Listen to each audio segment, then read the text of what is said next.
Goeiedag beste kijkers en luisteraars van Culturo TV. Gesubsidieerde vaktrainingen van start in Groningen. In Groningen, Saramaka zijn 3 vakgerichte trainingen van het project Uroku Fumik Money officieel van start gegaan. De Stichting Arbeidsmobilisatie en Ontwikkeling verzorgt de trainingen textielwerkvormen, gawassa en elektrohuisinstallatie, waar in totaal 81 inwoners van het district aan deelnemen. De trainingen, die 4 maanden duren en plaatsvinden op zaterdagen op de Matura School, worden volledig gefinancierd door de overheid.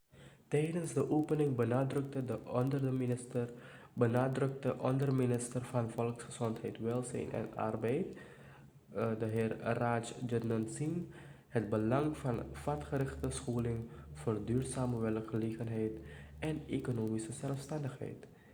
Deze gesubsidieerde trainingen geven kwetsbare groepen de kans zich voor te bereiden op de arbeidsmarkt, vooral met het oog op de groei van werkgelegenheid in de olie- en gassector, aldus de Boeinsma.